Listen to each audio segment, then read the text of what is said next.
এত জায়গা থাকতে কেন ভারত থেকেই ট্রেনের কোচ আমদানি করার পরিকল্পনা করা হয়েছে? খুব সাধারণ। অগাস্ট মাসের 5 তারিখে শুধুমাত্র ফ্যাসিস্ট শেখ হাসিনা এবং আওয়ামী লীগের পতন হয়নি, সেদিন ভারতীয় আধিপত্যবাদ বাংলার জমিন থেকে পরাজিত হয়েছিল। তারা নতুন করে সেই আধিপত্যবাদকে ফেরত পেতে চায়। হিন্দুস্তান, ভারত আমাদের শিখাতে চায় A for Awami League, B for BNP. বিষয়বস্তু দ্বিতীয় লাইনে দেখবেন লেখা আছে সংকটের মুখে দেশ। প্রশ্ন হচ্ছে সংকটটা সৃষ্টি হলো কেন? সেটার উত্তর প্রথম লাইনেই দেওয়া আছে, গণভোটের রায়ের বিরুদ্ধে সরকার। এখন যেই গণভোটের পক্ষে আমরা সবাই ছিলাম নির্বাচনের আগে, সেই গণভোটের রায়ের বিরুদ্ধে সরকার হঠাৎ করে কেন গেল, এই বিষয়টা একটু বুঝে দেখতে হবে। এখানে একাডেমিক যারা আছে তারা কথা বলবেন, আমরা শুনবো। আমি আজকে দীর্ঘ বক্তব্য দিব না, আমি খালি কিছু প্রশ্ন রেখে যেতে চাই আপনাদের সামনে, যে কেন গণভোটের রায় সরকার গ্রহণ না করে সংকটের মুখে ফেলে দিল দেশটাকে। আমাদের যে কথাগুলো কেউ বলবে না, সেই কথাগুলো আমি একটু আপনাদের ধরিয়ে দিয়ে চলে যেতে চাই। প্রশ্ন হচ্ছে, ক্ষমতার পালাবদলের পর আমাদের ডিজিএফআই কেন ভারত ভ্রমণের প্রতি এত গুরুত্ব দেওয়া শুরু করলো? পররাষ্ট্রমন্ত্রী ক্ষমতায় আসার পর প্রথম রাষ্ট্রীয় সফর কেন ভারতে করে? আমাদের ম্যানেজ বোর্ডের প্রধানমন্ত্রী কেন তার প্রথম রাষ্ট্রীয় সফর ভারতে হবে বলে অলরেডি ঘোষণা দিয়েছেন? এত জায়গা থাকতে কেন ভারত থেকেই ট্রেনের কোচ আমদানি করার পরিকল্পনা করা হয়েছে? যেই ভারতে সার নাই, তারা চায়না থেকে সার আমদানি করছে।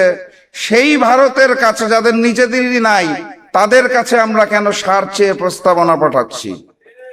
চায়না যখন আমাদেরকে জ্বালানি তেল দিতে চাইলো, সেই প্রশ্নটা আমরা কানে না তুলে, সেই প্রস্তাবটাকে কানে না তুলে কেন ভারতের থেকে জ্বালানি তেলের জন্য আবেদন দিচ্ছি?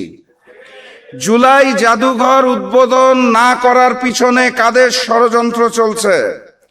কেন সন্ত্রাসী সংগঠন ইস্কনকে বাংলাদেশে 120 কোটি টাকার জমি মাত্র 2 লক্ষ টাকায় তুলে দেওয়া হয়েছে?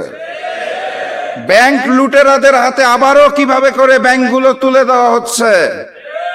প্রশ্ন করতে হবে, শিলং থেকে ট্রেনিং প্রাপ্ত সেই নেতা, যিনি বর্তমানে বাংলাদেশের প্রক্সি প্রধানমন্ত্রী, তার হাতে কেন আমার এই সোনার বাংলা?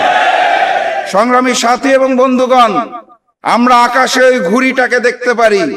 ঘুড়ির সাথে যেই সুতাটা থাকে, তার কিছু অংশ দেখতে পারি, কিছু অংশ পারি না। সেই সুতার মধ্যে থাকে ডিপ স্টেট, সরকার, কমিশন, প্রশাসন, মিডিয়া। কিছু কিছু অংশ দৃশ্যমান হয়, কিছু কিছু হয় না। এই ঘুড়ি আর সুতার পিছনে যেই নাটাই থাকে, সেই নাটাইটাকে আমরা দেখতে পারি না। বাস্তবতা এটাই, ক্ষমতার পালা বদলে ওই নাটাইটা এই মুহূর্তে আবারও ভারতের হাতে চলে গিয়েছে। এখন প্রশ্ন করতে পারেন, ভারত কেন গণভোটকে মানতে চাইছে না? কেন তারা জুলাইকে ভয় পাইছে? কারণ খুব সাধারণ। অগাস্ট মাসের 5 তারিখে শুধুমাত্র ফ্যাসিস্ট শেখ হাসিনা এবং আওয়ামী লীগের পতন হয়নি, সেদিন ভারতীয় আধিপত্যবাদ বাংলার জমিন থেকে পরাজিত হয়েছিল। তারা নতুন করে সেই আধিপত্যবাদকে ফেরত পেতে চায়। আমার 2 ছোট ছোট সন্তান আছে, তারা যখন দুনিয়াতে আসে এবং বড় হওয়া শুরু করে, আমি তাদের শিক্ষা দিতাম। যখন পড়াতাম, আমার মনে আছে আমি বলতাম, A for apple, B for ball. Hindustan, Bharat আমাদের শিখাতে চায় A for Awami League, B for BNP. ভারতের পরিকল্পনায় আওয়ামী লীগের অসমাপ্ত কাজকে পূরণ করার জন্য যেই বিএনপি দায়িত্ব গ্রহণ করেছে, সেই বিএনপি এবং ভারতের আধিপত্যবাদকে আমরা মেনে নেব না ইনশাআল্লাহ। কথাবার্তা পরিষ্কার। 1 জুলাই গিয়েছে, আরেক জুলাই আসবে। এক গণ অভ্যুত্থান গিয়েছে, আগামী গণ অভ্যুত্থান আসতে যাচ্ছে। যদি না হয় সংসদে, সমাধান হবে রাজপথে।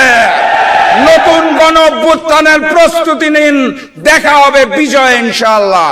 বিজয়ের পথে যাত্রা শুরু, জীবন অথবা মৃত্যু। আসসালামু আলাইকুম।